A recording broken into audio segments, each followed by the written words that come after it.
Hello, and welcome to the webinar, The Transformative CAO, Strengthening Finance with Automation and Controls. My name is Eric Wallace with Argyle, and it's great to have everyone joining us today. I have a few administrative details to share with you, then we'll dig into our discussion. First, we'd like to thank Workday for their partnership with today's event. They've been wonderful thought leadership partners to Argyle, and they're committed to providing you with valuable content and a great overall experience. Thank you again to Workday. We appreciate you joining us today. We welcome you to stay connected during today's event. For those of you who are active tweeters, please follow us on Twitter at Argyle Exec Forum. I also wanted to take a moment to touch on our content neutrality policy, which we've curated based on the feedback we've received over the years from our members. Argyle is very proud and protective of this policy, as it reflects our commitment to ensure the neutrality and overall value of the content presented at our events. We've worked closely with our speaking faculty to ensure that you receive a set of balanced and neutral viewpoints during the session today, and we appreciate our members' support of this policy. For those of you who are seeking CPE credit today, you must answer at least 3 polling questions and remain on the session for its duration. Polls can be found under the Polls tab on the right-hand side of your screen, right next to Chat. Afterwards, if you're eligible to receive credit, you will receive an email with a link to your certificates. If you have any questions about credits, please email cpe@argyleforum.com. Finally, and most importantly, please submit all questions that come up during today's event into the chat section of the interface. Before we begin, we'll have our panelists introduce themselves, and then we'll begin our discussion. John, can we please start with you? Yeah, thanks, Eric, and thanks, Argyle, for hosting this event, and KPMG for being a great partner. My name's John Hugo. I'm VP of Financial Products at Workday. I spent 25 plus years in audit and controllership roles, almost all with public companies. And 7 years ago, came over and joined Workday, where I was an early adopter of Workday as customer number 12. Well, I was Chief Accounting Officer at Lifetime Fitness based in Minneapolis, based out of Colorado now, but look forward to the conversation. Jim, let's continue with you, please. Yeah, hi, everyone. Good morning, good afternoon, good evening, good night. That should cover the world. Jim Murphy here. I'm a partner in a group called Finance Transformation. What does that mean? We focus on the core finance processes, quote to cash, record to report, FP&A revenue, the usual suspects. We try to look at those processes and make them better, stronger, faster. We do that by looking at process, policy, technology, and also delivery model, nearshore, onshore, offshore, and bringing things back onshore. So that's me. Look forward to the discussion today. Great, thank you. And Tim, let's conclude introductions with you. And I understand that you can discuss the survey that we'll be covering a little bit today. Yeah, fantastic. Thanks. So Tim Lashua, I'm a partner here at KPMG as well within our accounting advisory services practice. So, really focusing on that CAO and all things accounting and reporting. I lead our technology, media, and telecom industry, and so work with great partners like Workday, as well as many of our technology clients here that are, I think, at the cutting edge of a lot of the topics we're talking about today. So really happy to join you all and look forward to an engaging conversation.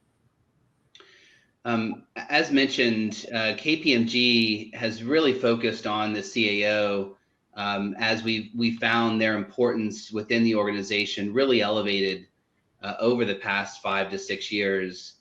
And so we've been conducting, a survey. We just completed our 4th annual survey of the CAO, where we really dove into how is the CAO's role evolving and, really looking at the value that they bring to the organization. So that survey really included 360 participants within industry, and we tried to really take a holistic look at the CAO. So 42% of those respondents were CAOs, 22% were C-level leadership, another 22% were peers to that CAO, and then the remaining 14% were direct reports or indirect reports to the CAO. So we really dove into a quite expansive list of questions to understand, what are the CAO's role today, what are their priorities, and how are they evolving? And we're going to try and unpack that do a series of discussion around some specific questions here today. Maybe just a little more intel about that survey. This really covers all industries. We went from companies that were $500 million in revenue to greater than $10 billion in revenue. About 52% were public companies, 48% being private companies.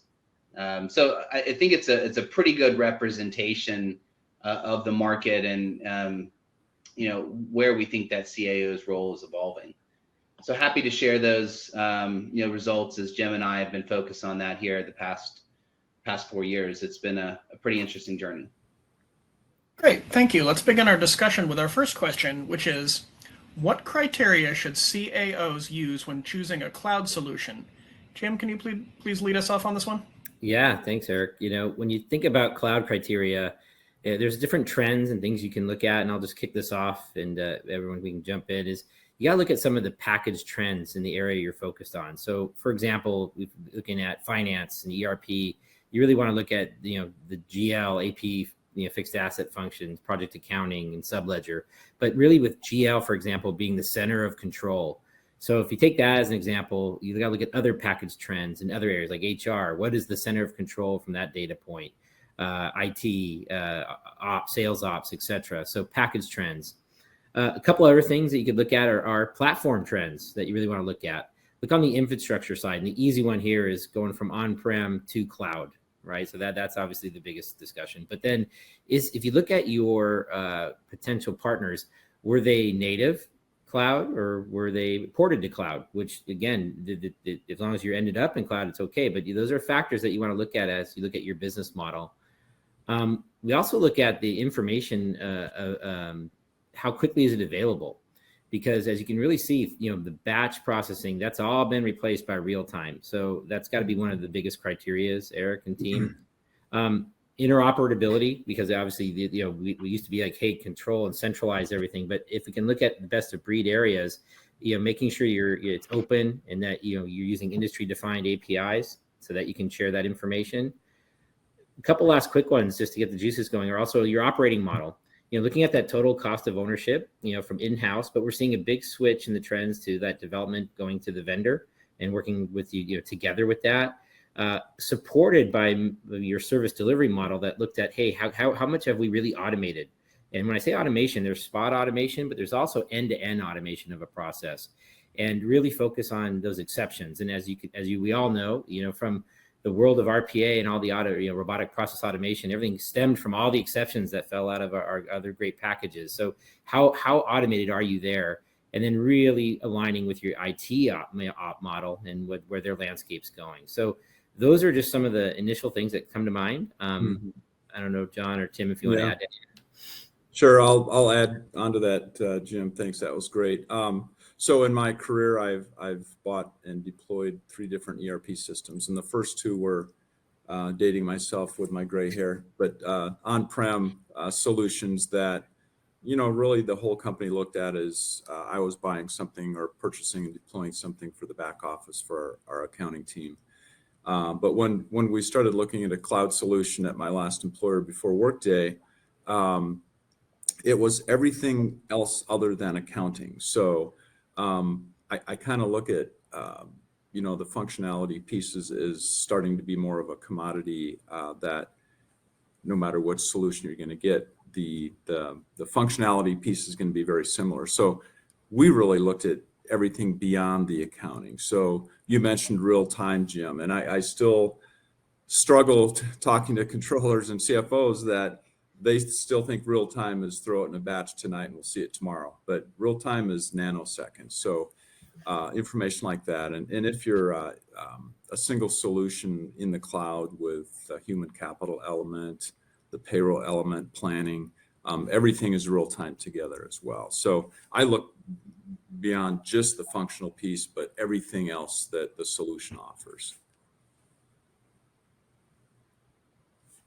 Tim, what do you think? Do you have anything to add? I think just, as you're looking at the cloud solutions, I think John and Jim really gave a good summary of what companies are focused on today. So I would say that's I wouldn't add something to that. Great, thank you. Our next question is, are there ways to automate some risk management and regulatory compliance tasks? John, can you lead us off on this one, please? Sure, Eric. And this is kind of following on what I just said on that first question about choosing a cloud solution. A lot of times, the risk, regulatory, the auditability, everything should be included in that cloud solution as part of the package. So, for instance, at Workday, the business process framework is really tying all of the internal controls together, and you can report on that, whether it's Sarbanes-Oxley information that is already embedded into the system, that enhances the auditability. Having audit trails that people date, timestamp every single transaction, and you cannot undo it, greatly enhances the risk component.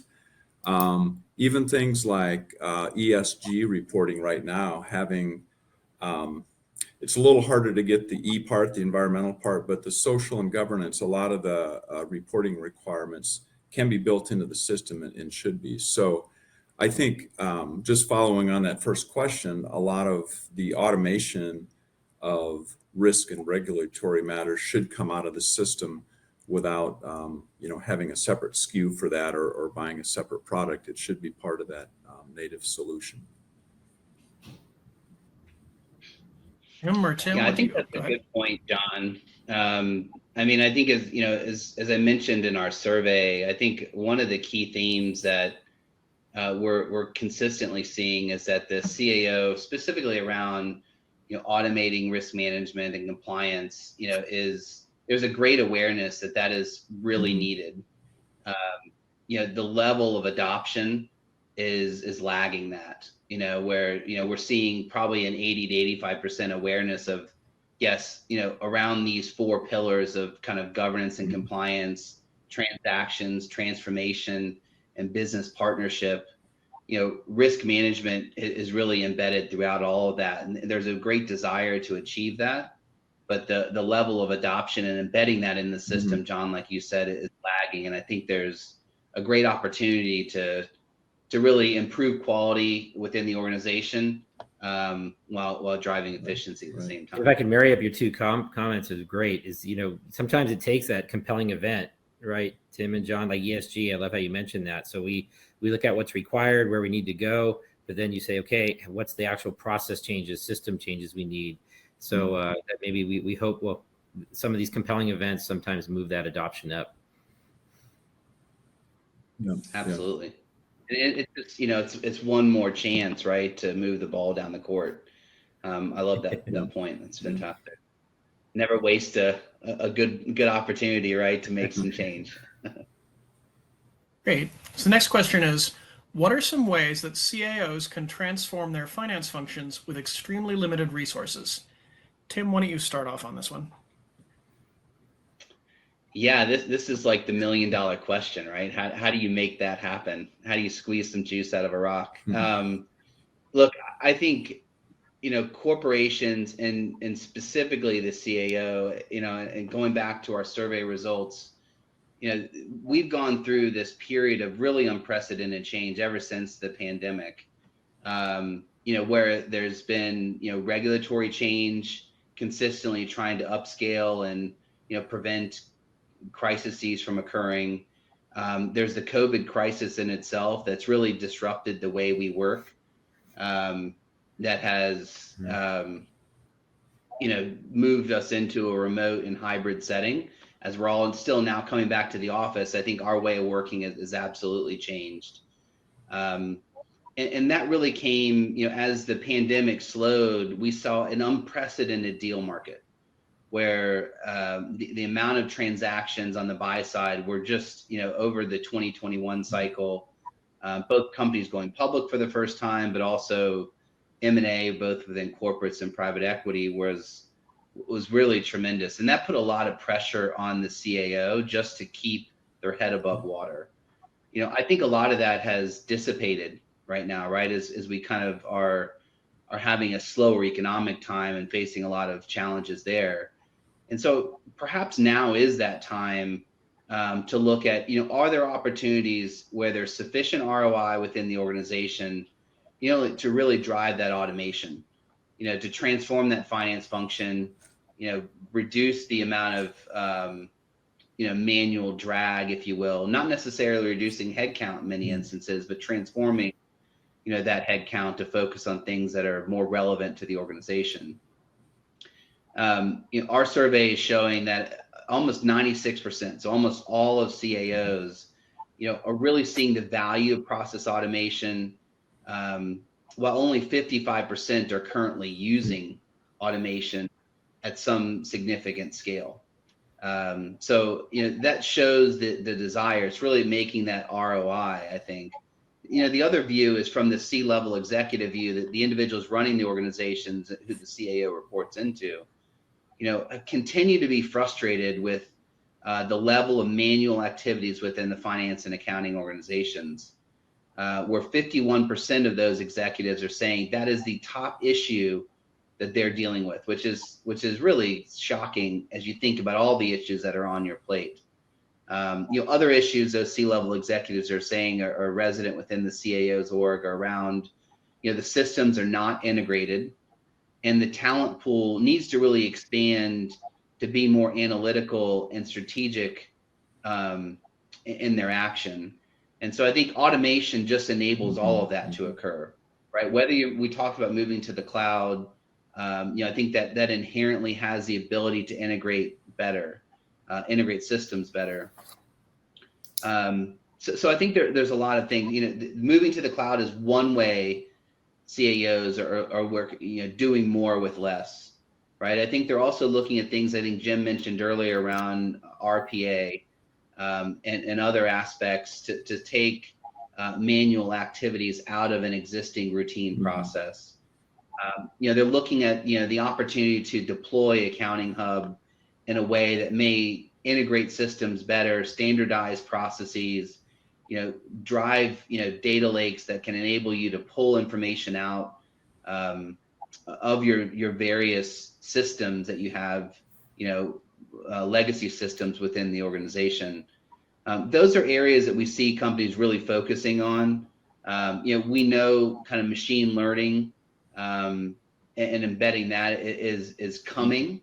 I think it's still at the edges, if you will, but it's something that is likely going to be arriving much quicker over the next couple of years. But just some observations there about how people, I think, CAOs specifically are doing more with less. That survey is very telling, Tim. I mean, when you mentioned about the percentage of CAOs and their teams that want to be there, yet only 55%, I think you said, have any form of automation yet. I think it's wide open for people to understand that going to the cloud is not really taking what you're doing on-prem today and simply plugging it into the cloud. There's so many efficiencies that you can gain by moving in that direction. And it's just convincing accountants to take that step. We're all risk averse in our nature. That's the way we are. But the efficiencies that you can get are amazing. One thing that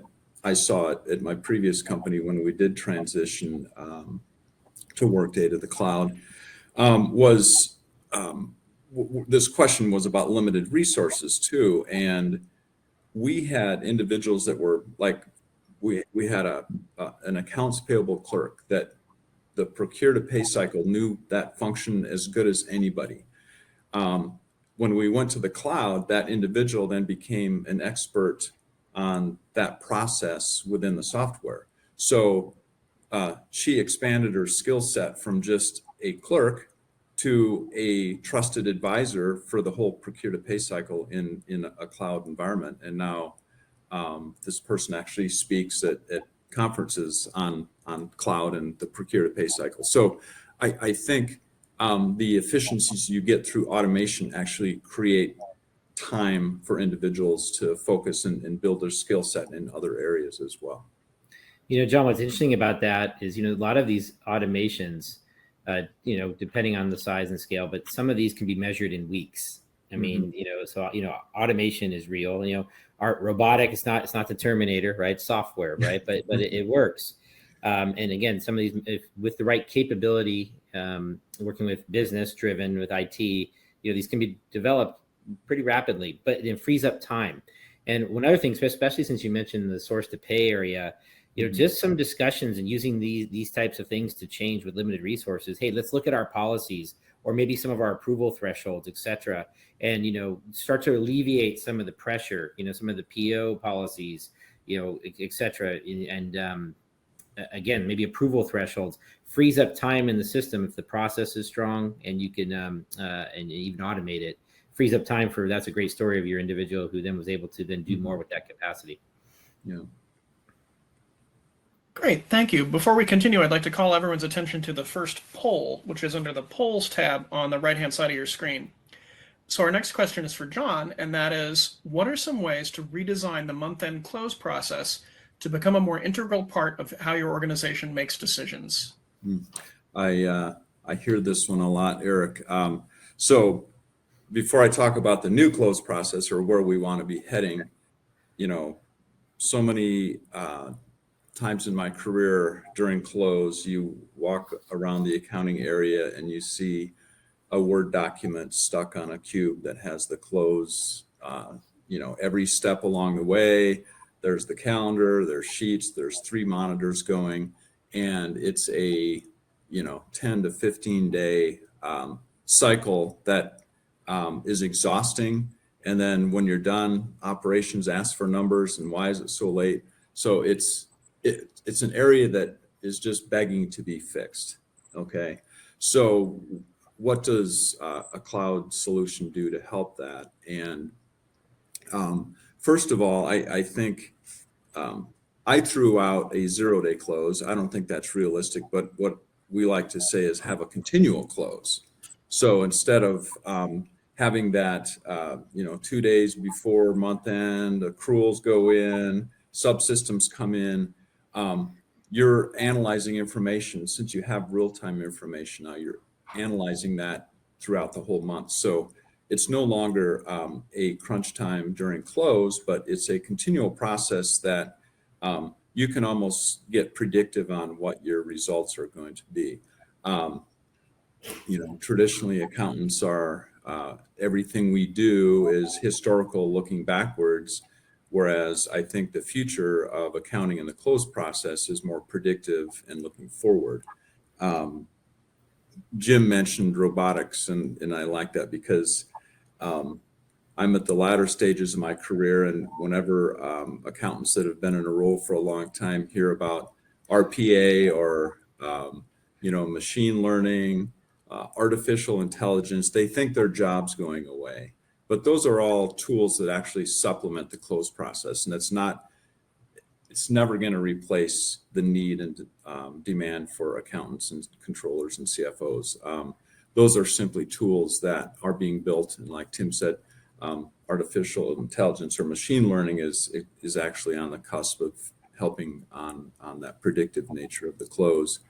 The last thing I wanted to mention here is when you have real-time information, and old school close was the accountants, once the books were closed, they passed the information on to operations. Now operations actually can have their hands in the results real time as you're moving. So a P&L review, like at my old company, a general manager of a fitness club could actually look real time and help to resolve their own questions instead of those back and forth communications between accounting and operations. And now the resolution piece is actually shifting to operations. So that also impacts close and makes the whole close process more smooth for the finance team. So a lot of different things, when you aggregate them together, gets you closer to that continual close process that we're looking for. If I could add, Tim, I see you're smiling. Tim, I can feel the juices are flowing there. Jim is like, his dogma is continual close, I think. So he's done some fantastic things, but Jim would love to hear your perspective. I think it was interesting over my career, I read there was no RPA, some of the things I did in the past. So I really would love to have it. That's number one. Number two, when we hit the COVID environment, and I know, Tim and I saw this heavily, the close process, everyone had to close the books like the ocean. It's not going to stop. But closing the books, forget virtual, just everyone being at home, as John knows, created a lot of challenges. So Tim and I saw a really big uptick after stabilization of the looking at the close from an end-to-end perspective and automating it, but more importantly, to hit on a couple points, where actual and forecasting was really converging, John, like you said, in the predictive models, because we were able to, there's process, but then there's using that information from a continuous reporting perspective. So I just want to, you hit on a lot of the great themes there, but that continuous close, you mean like doing, really instituting a soft close every month, so again, it was more of a activity, like going running every day as opposed to an event, right? Something happening. So those are some of the biggest things that we saw. I don't know, Tim, if you want to add any other color to what we saw. No, I think that's good. I mean, I think those are all great points, and it's clearly continues to be at the top of the mind of all CAOs, right? How do you, historical information is in the past by its very nature, right? And less relevant than, what executives and all stakeholders investing in businesses are demanding today, which is more, where are we going?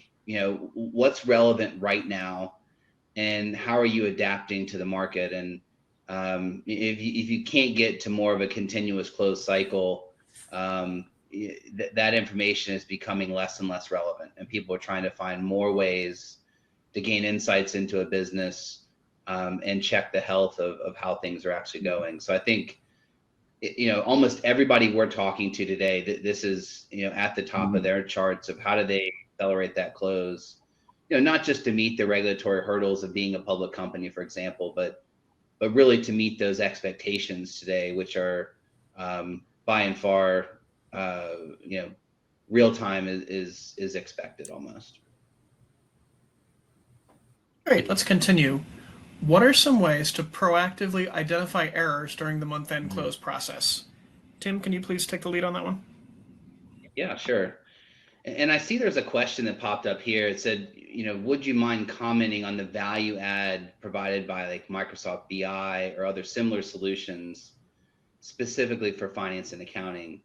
And I think that's something that is, we've seen like Alteryx, Power BI, and other data and analytics solutions that create not only automation, it creates greater insight, as well as the visualization of that data is really at the forefront of that. Like, how do you become more proactive in identifying errors during the month-end close process?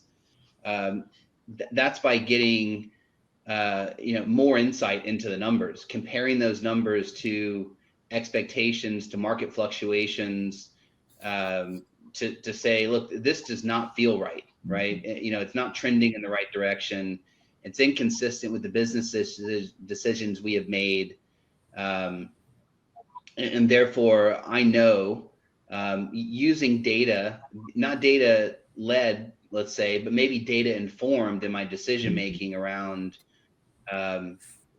how I close the books, how I, tell a very impactful story of my financial health and financial results to my stakeholders, my executives, as well as the market. These tools like Power BI, Alteryx, et cetera, are becoming really required, I think, to operate in today's environment. So I know at KPMG, for example, we have a whole center of excellence around Alteryx and Power BI that really is embedded almost in all that we do. So I think those things are really replacing things like Excel and things of the past. So I think very relevant, specifically on that one question. In addition to that, I think other things that CAOs are doing today to really proactively identify errors, it's being that business partner. Like, how are you engaging with the business, understanding the pulse of what's going on, being very commercially minded, CAOs and their teams are experts at, digesting large amounts of data, doing that in a structured way that's within the confines of regulatory requirements, but doing so that is value add, that is business led. I mean, John, that must have been at the top of your agenda if you were a CAO, Oh, yeah. right? I think that is something that I see as really critical to being that business partnership. That's a big challenge in a hybrid environment, as we're less connected than we historically may have been. But I don't know. Do you have any? Well, view on it's that as funny well? you mentioned that, Tim, because I'm looking at the polling results and becoming that better business partner. Almost a third or more than a third said a great deal, and another 55. So almost 90% from time to time do a great deal. And having that proactive expectation of the operating side of the business, the president or the COO or the operational team, if you have that constant dialogue, what their expectations are going to be, and hopefully the numbers that we're aggregating as CAOs matches those expectations. I'm going to pound a little bit more on machine learning as a way to identify errors as well. Once you start to build a large amount of data on, routine, high volume type transactions, anytime you get an outlier, and it can flag that as a potential error. So you can research it before you've even done any personal evaluation of the GL. It's surfacing it through the machine learning tool. An example at my previous company is 130 clubs around the United States with utility bills coming in every month with water, electric, gas, and building in seasonality and usage and peak times within a health club. Once you get that data over time, 2 or 3 years of information, it's very easy to find an outlier that might spike when you pull that information in. So having access to a machine learning capability over time is going to surface errors before accounting has a chance to make the debit or credit to correct it and do the research on it. But I love your point, Tim, about partnering with the business. And like I mentioned, the poll shows that's something that we do and will continue to need to do to help be proactive in identifying errors.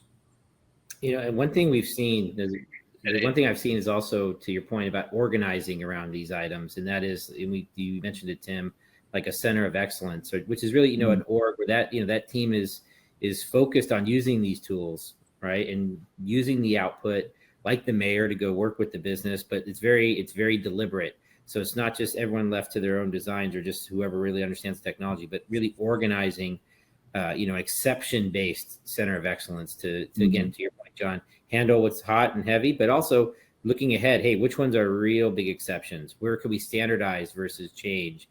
And that takes some enablement and organization for that team to do it. And I know center of excellence is a fancy way of just saying a dedicated group. Yeah. Hey, I'd like to dive into that machine learning, because I agree with that completely. I think that's something that around processes like revenue recognition, right? The whole quote to cash process, that also is very ripe for machine learning. I think some of the leading companies out there are looking for ways to take, essentially, using kind of OCR to read their customer contracts, to identify standard terms, to touch a greater population, and really, kick out things that only require manual intervention from the subject matter experts in that space. I think that is an area that is, again, it's reducing the noise and focusing that expertise that resides in the CAO's org on things that matter to the business, to increase quality, reduce these errors that occur. So I think machine learning is, as we mentioned earlier in this conversation, we're at the forefront of that I think could really have a game-changing impact on quality within an organization's financial reporting and Yeah. budgeting. In addition, Go ahead, John. Oh, I was just gonna a funny aside to that. Our CEO actually, anytime someone mentions AI, artificial intelligence, he goes, "I prefer machine learning because artificial intelligence makes it think like your job is going to go away, like we talked about with robotics. But machine learning is actually the repetition and all that data coming through and creating a pattern. So we're huge fans of machine learning and where it's going." What's great about this conversation, everyone, is, you don't have to wait for a big, large programmatic platform to take advantage of what Tim and John are speaking of. And again, to demystify AI and ML, it's about having the right use case, right? What is the question or the thing we're trying to solve? And I think Tim, RevRec was an excellent example where you could, without, and back to your question about doing more with limited resources, maybe it is looking at, hey, ingesting your contracts, coming out with the insights that come from the machine learning. And remember, it's iterative. So maybe your premise of what you're trying to solve reveals something different, or you have to run it differently to get the right answer. But these things happen rapidly with your contracts and with your data. So to test on some of these things, again, digital transformation is a great word, and it's a lot of things, right? But to your point, especially on these ones, you don't have to wait to test those. If you have the right use case, you start to enable your organization to take advantage of that. Yeah. Great, thank you. Please note the second poll on the right-hand side of your screen, and we'll continue with a question for Jim, and that is, what can CAOs do to improve their team's ability to make accurate predictions? Well, I think that last conversation really was a great segue into that. When I think we've all heard intelligent forecasting. And like you said, John, we don't need AI and scare everybody, intelligent forecasting. But the thing about it is, right, that technology, again, I always say it exists, right? I mean, the ability in the platforms to take the data, the sales data by region, or any type of things that we forecast on, not just revenue, but also expense, taking those in and actually using the predictive modelers and modeling and giving the answers or giving the future predictions.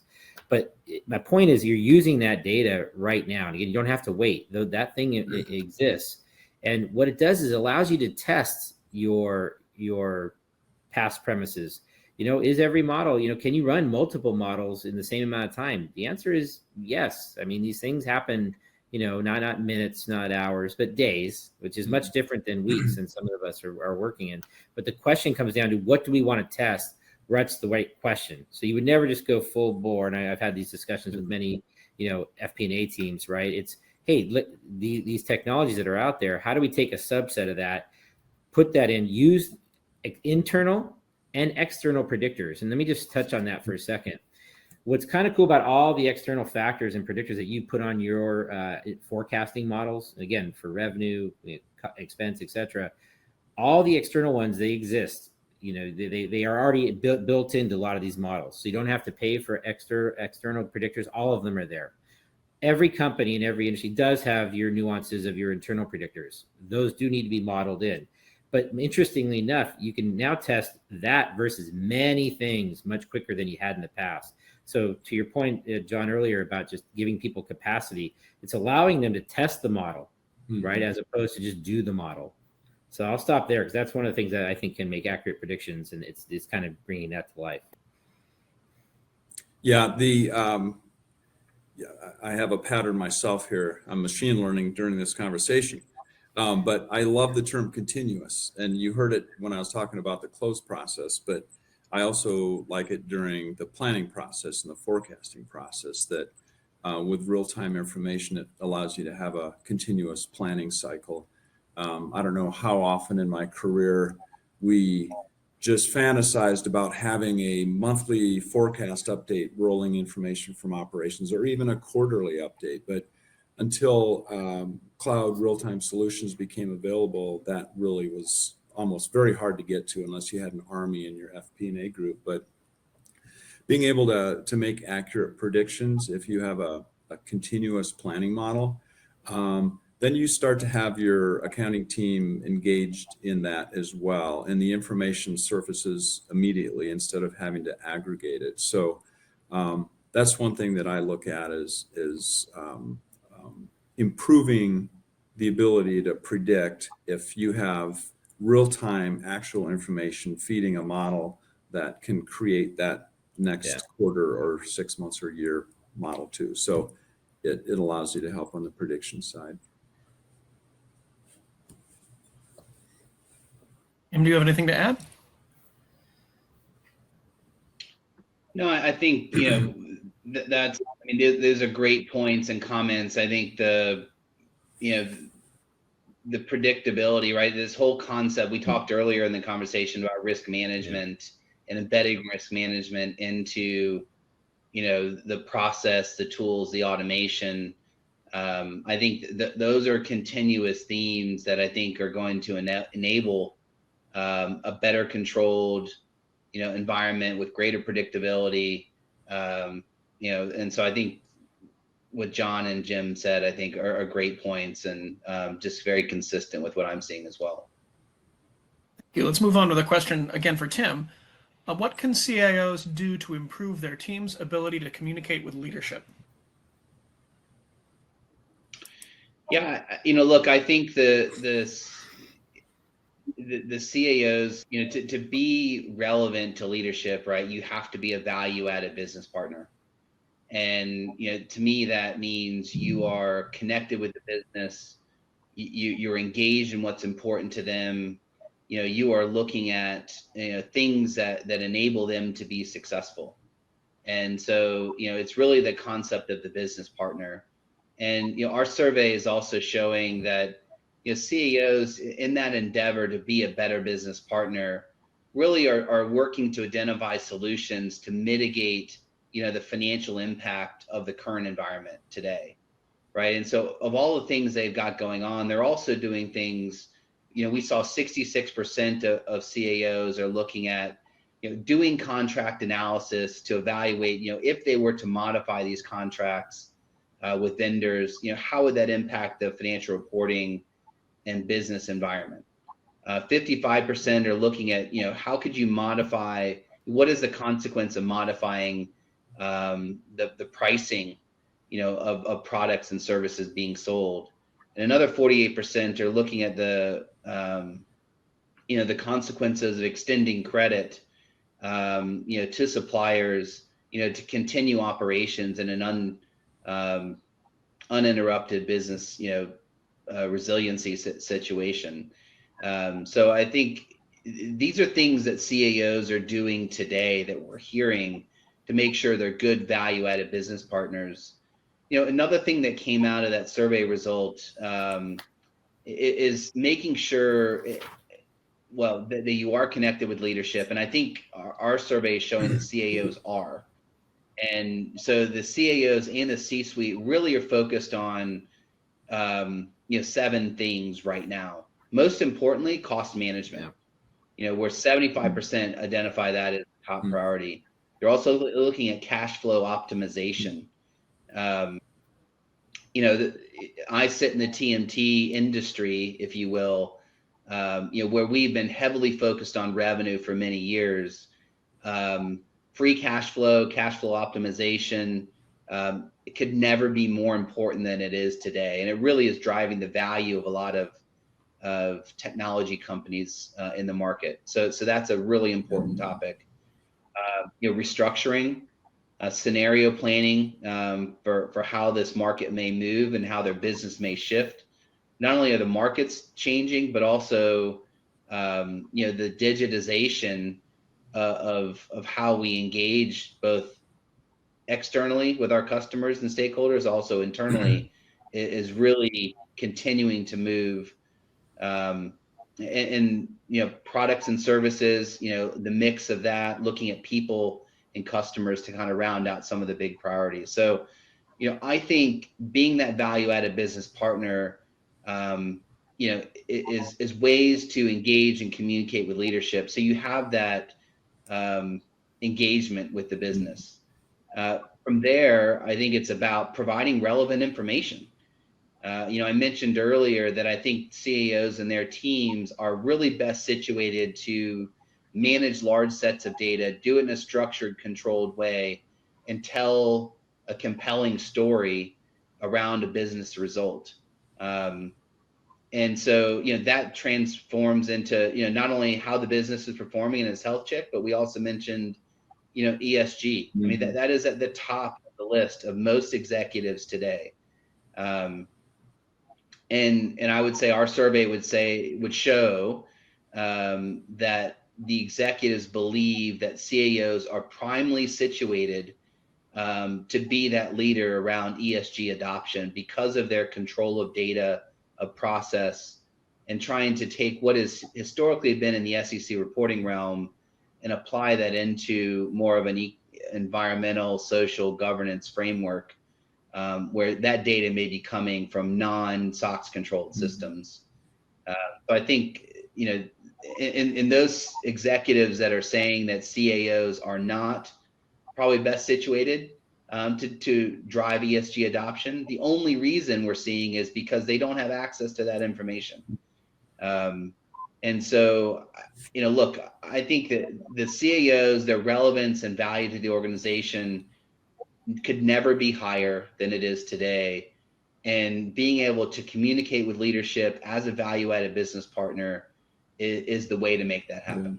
Yeah. I know we've said this a few times already, Tim, but the historical versus predictive nature of the CAO, and everything in the past was always recording information that had already happened. And with the CAO taking that predictive role, that naturally forces that communication with the operational leadership, having those being involved in the business reviews where you're actually looking at real-time information, continuous close, continuous planning. All this is starting to come together that gives the chief accounting officer and his or her team more time to start looking at value add business engagement with the operational folks instead of just aggregating numbers like they have historically. Great, thank you. The next question is for you, John.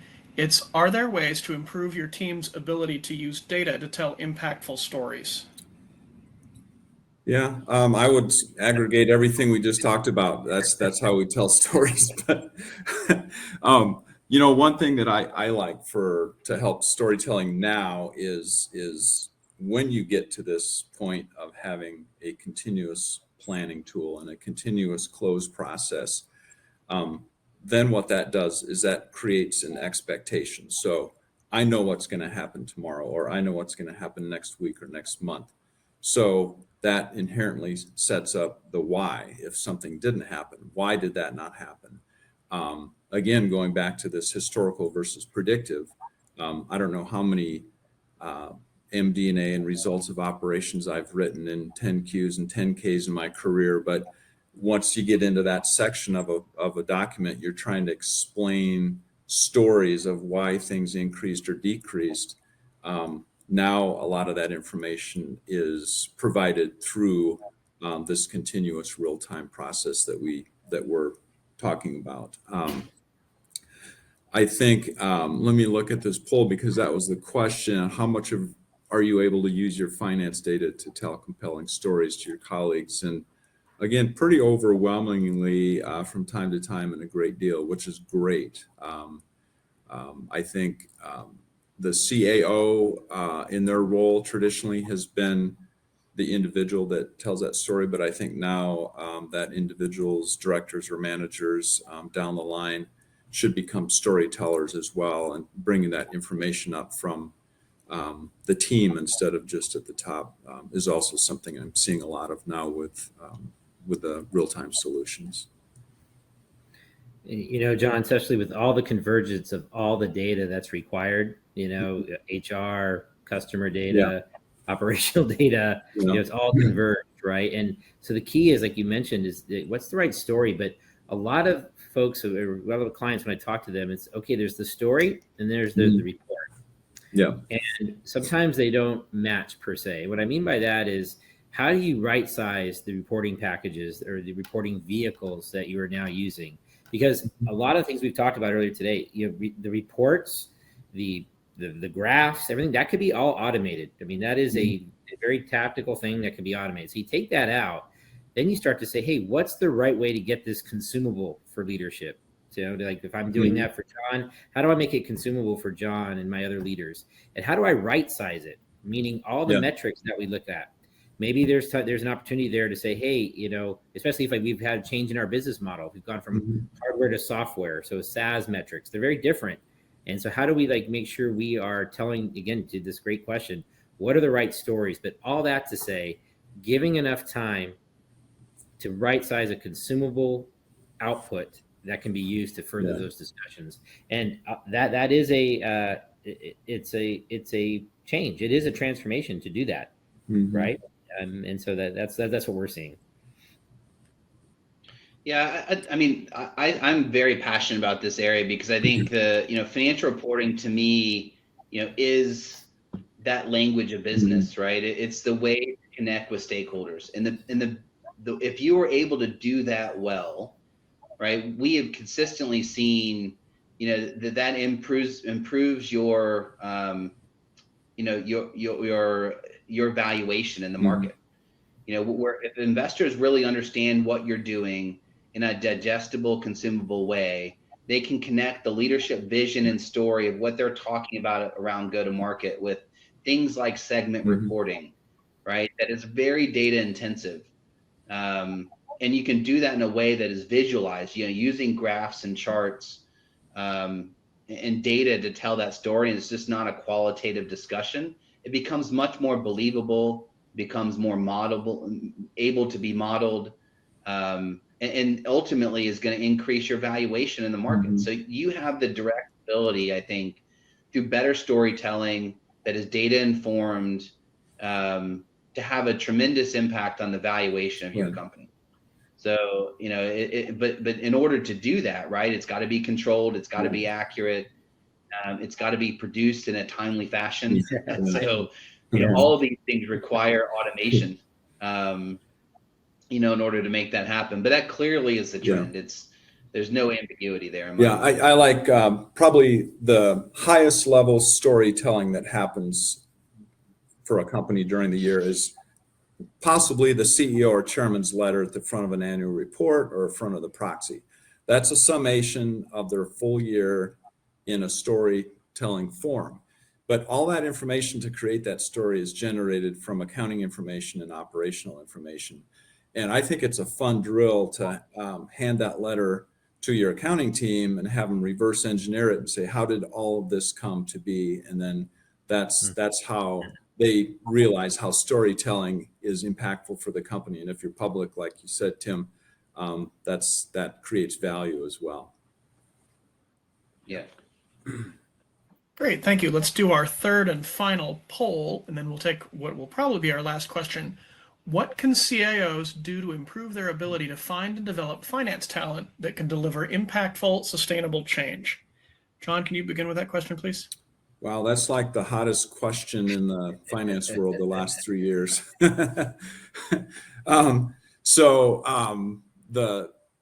I came from a CNBC CFO event recently, and the entire discussion was about finance talent and how to find them. And really post-COVID, it's changed so much with the ability to find talent, because every demographic, every generation has a different desire to the work from home concept or hybrid concept. But I think for us, it's offering modern tools that attract talent. They don't want to work for a company that does their accounting in Excel or Lotus 1, 2, 3, if I really want to date myself. But having training and upskilling opportunities, having diversity, equity, inclusion programs built into your hiring practices, and attracting all the right talent, and even using tools that you may have that kind of can marry time tracking or scheduling with a skills-based hiring approach, and then you're matching a skill to a need in a calendar. So we're starting to see so much information, but I think the key, whether it's finance or other talent, is just offering employees this day and age as much as they can, and having a modern system is one thing that we've found really truly makes a difference. So once they're in and hired as an employee, I think having that ongoing inclusion, trainability, upskilling, and all that you offer is going to keep that employee instead of having a high turnover as well. Yeah, I mean, look, I think this is the $1,000,000 question, as you mentioned. Like, we've got to find the right talent, right? I think, and that talent requires, development at early stages, and the demand, diversity, equity, inclusion. I mean, having a better diverse, you look at the three of us, right? We need more diversity at the table, and not only in diversity that drives diversity in thought, but also in the way that we transform our business, right? And I know at KPMG that's at the top of our priority. We have this Accelerate 2025, where we're really focused on driving diversity within our organization. That includes going back into our education system, and helping to transform the curriculums at universities, and drive that recruiting cycle to upscale the talent, to bring in that talent. That not only is it on the DEI front, but also we've been talking a lot about data. We have a master's in data program where we're sending our team members back to school, covering those costs to really, give them a master's in data and analytics. Because that talent at the scale that we need has not been resident. So it's transforming that pipeline, I think, and then I think I love your point around, once you get them in the door, you've got to keep them here too, right? And how are you going to continue to upscale that individual, with all the challenges of hybrid training, right? That are not as easy as doing it always in person. But I think, that also becomes a very important aspect. So you got to be engaged in the full cycle, in my mind, from recruitment to retention. And that's once you get them in the door, you gotta keep them here, through encouraging better ways of working, right? And a benefit package and program that enables them to be successful as individuals in and outside of the work setting, so they can give it 110% when they are. I'll just wrap a bow on that with it's really an employee journey map. We talked about those, really understanding the pipeline, the skills, all the things you guys both excellent said. But then linking that up, from the journey and roadmap to the assessments, the diagnostics, and the maturity of their careers that come in.